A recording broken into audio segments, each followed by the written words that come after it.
Alright, today I'm going to review the Hellraiser collection, a 6-film set from Miramax Classics.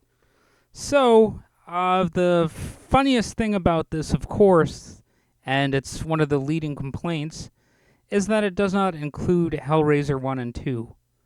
But, to me, that was just a minor problem. It still has 6 movies, and, that's still plenty of movies to choose from, and when I first bought this, it was actually at a fairly cheap price. Not as cheap as free, but still, for 6 movies, I wasn't going to complain that much about it. Anyway, the first movie that most of you would watch is Hellraiser 3: Hell on Earth. And a lot of people say that movie is where the franchise started, losing quality, and it became more of a joke or what have you. But I actually kind of like Hellraiser 3: Hell on Earth. I really don't know what to say about it except that it's kind of the main movie in the franchise if you want to see Pinhead actually, kind of kicking ass and being sort of the central character. Because the previous 2 Hellraiser movies, Pinhead really didn't have that much to do. In fact, in Hellraiser 2, even though it's a great movie, nevertheless, Pinhead kind of gets his ass kicked really quickly. Like, he's actually a pretty weak and minor character in that movie. Anyway, after Hellraiser 3, there's Hellraiser Bloodline, or as I like to call it, Pinhead in Space. Now, this is actually the crappiest movie in the entire DVD collection. Although, oddly enough, some people apparently think it's better than some of the other ones here. But I just didn't like it. I still don't like it, but I do watch it because when I have a Hellraiser marathon, I want to be a completist, to some degree anyway. I'll at least watch the original 6 films. You know what I mean? Or I guess 7 or 8 films. But anyway, Hellraiser Bloodline, from what I understand, it's supposed to be a really provocative look at the creation of the puzzle box that, Pinhead is known for.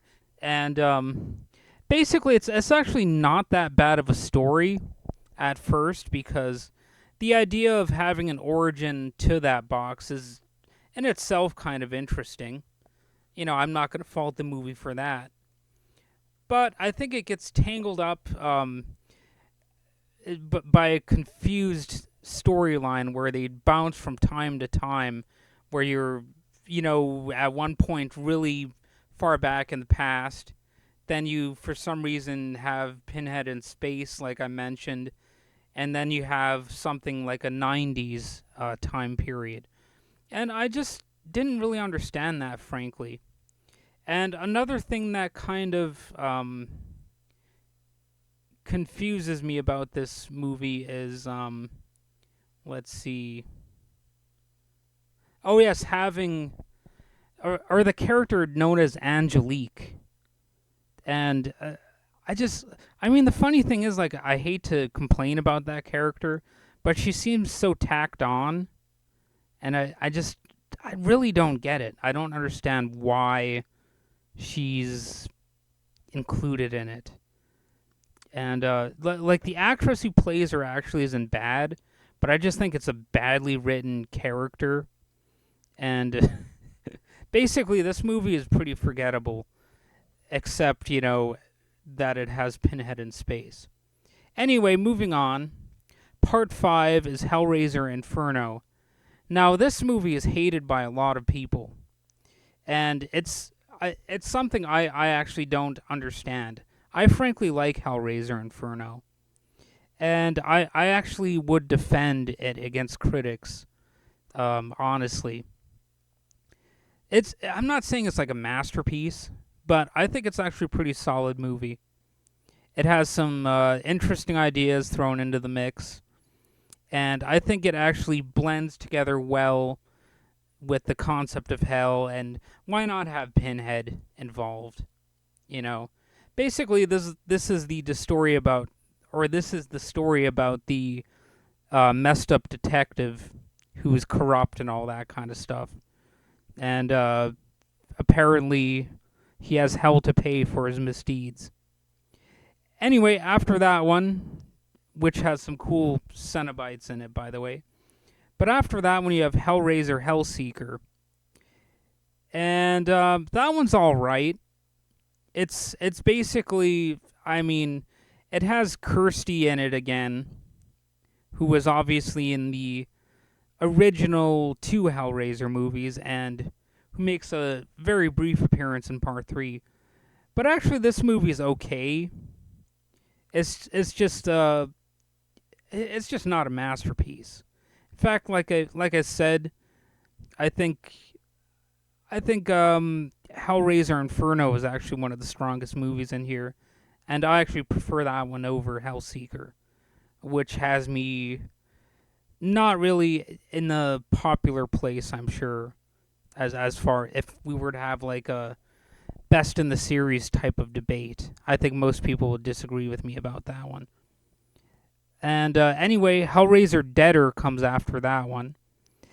This movie is it's got some good ideas in it, but I have to admit it doesn't really seem like a Hellraiser movie per se.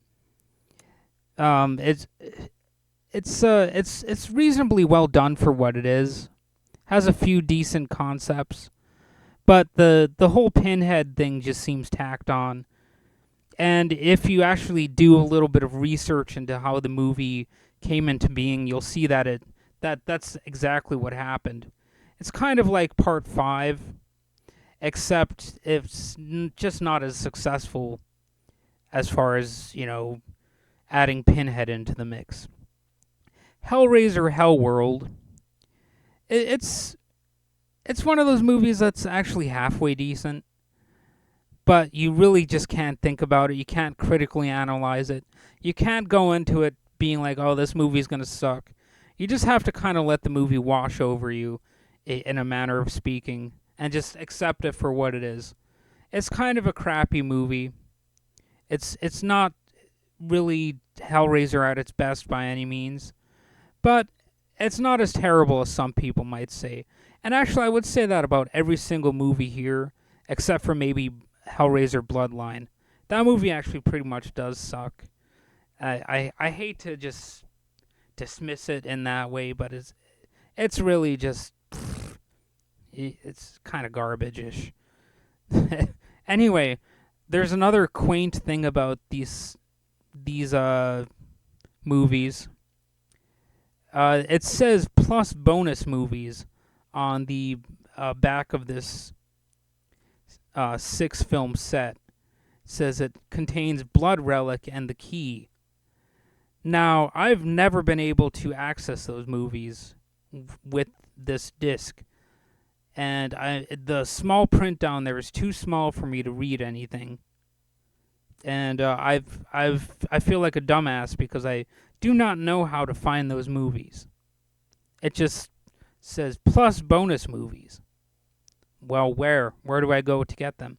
They're not on any of these 2 discs. So, I don't know. So this collection kind of loses points for that. It also loses points for not having the original 2 Hellraiser films in it, which are 2 good movies, by the way. I wouldn't even say that they're better necessarily than Hellraiser 3 or Hellraiser Inferno. But obviously the first one is a great movie. Part 2 has some great moments as well. And yeah, if you're into the Hellraiser movies, you might just want to get these in a complete set, and then just give away the ones that you think are crappy. Anyway, those are my thoughts on this Hellraiser collection. Let me know what you think. Blah, blah, blah, blah, blah. Yada, yada, yada. Have a nice day.